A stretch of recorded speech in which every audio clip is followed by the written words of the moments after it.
Vaccinated না হওয়ার কারণে যারা অপুষ্ট শিশু তারা সবচেয়ে বেশি কমপ্লিকেশন নিয়ে এসছে, সেই বিষয়ে কোনো সন্দেহ নেই। অপারেশন প্ল্যান বিষয়ে যেটা বলছেন, আমি বলে অপারেশন প্ল্যান তো ফিরে আসছে না, সেই বিকল্প ব্যবস্থা এখনও হয়নি। রাশেদ রাব্বি ঠিকই বলেছে। কাজেই এই ধরনের মানে অবস্থায় সরকার যে কাজগুলো করছে, ভাই, সরকারের স্বাস্থ্য খাতটা আসলে চলছে কিভাবে এই মুহূর্তে? এটাই তো প্রশ্ন। আমি যে কথাগুলো সবসময় বলার চেষ্টা করছি, এই যে হামে এতগুলো বাচ্চা মারা যাচ্ছে, অনেক বাচ্চা আক্রান্ত হয়েছে, এটা তো একটা মহামারী। আপনি মহামারী বলতে যাচ্ছেন না, এটা যে জনস্বাস্থ্যের জরুরি পরিস্থিতি বলছেন না। অ্যাডহক ভিত্তিতে সরকার কিন্তু সবই করছে, কিন্তু টেলিফোন করতে হচ্ছে, চাপ দিতে হচ্ছে, বিভিন্ন মন্ত্রণালয়ে তারা এটা আটকাচ্ছে যে এটা তো জরুরিভাবে করা যাবে না, আমাদের ইয়ে লাগবে। এখন এইটাকে যদি আপনি জরুরি পরিস্থিতিতে এইটা সমাধান করার জন্য যদি একটা বিধিবদ্ধ ব্যবস্থা আগে থেকেই করে না রাখেন, যেটা প্রাকৃতিক দুর্যোগের জন্য যেই ব্যবস্থাটা করা আছে, যে সমুদ্রে যদি সাইক্লোন ওঠে তখন কিন্তু অটোমেটিক্যালি বিভিন্ন মন্ত্রণালয় তার কাজে লেগে যায়।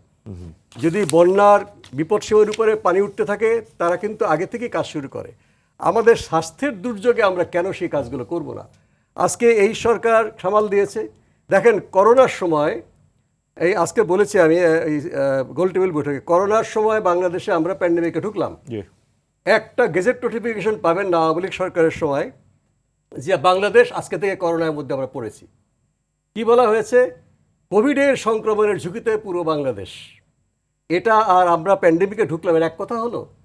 সেই সময়ও কিন্তু আপনার এখানে বাংলাদেশের সরকার কোনো ঘোষণা দেয়নি যে বাংলাদেশে প্যান্ডেমিক হচ্ছে। এখন আপনি যদি তাদেরকে খারাপ উদ্দেশ্য নিয়ে চ্যালেঞ্জ করতে জানতে, তো আপনারা এই কাজগুলো করেছেন করোনার সময়, এগুলো কোন বিধি বলে করেছেন?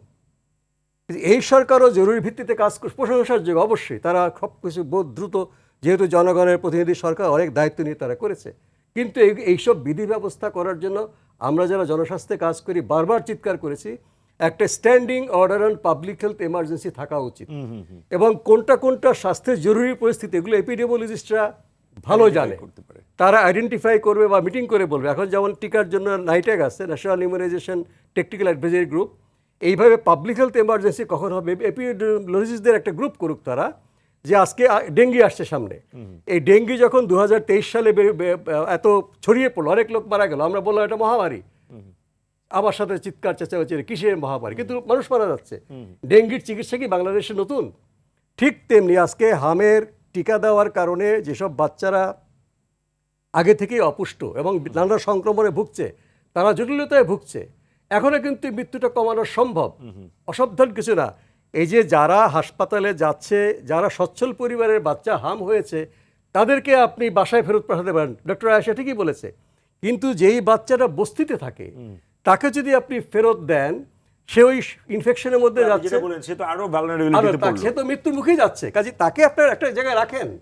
আপনি সেকেন্ডারি হাসপাতাল ঢাকা শহরে নাই, হ্যাঁ, ঢাকা শহরে উপজেলা হেলথ কমপ্লেক্স নাই, তাকে একটা তাঁবু করে সেখানে রাখেন, খাওয়া দেন, তার পুষ্টিটা হবে। তাকে আপনি ওয়াচ করবেন সে খারাপ জায়গায় আছে কিনা। যদি জরুরি অবস্থা, সবচেয়ে আগে সে অ্যাম্বুলেন্সে করে সে আইসিইউতে যেতে পারবে। কাজে এই ব্যবস্থা তো বাংলাদেশ সরকারের পক্ষে করা সম্ভব না। এটা কি আমি মেনে নিতে রাজি আছি?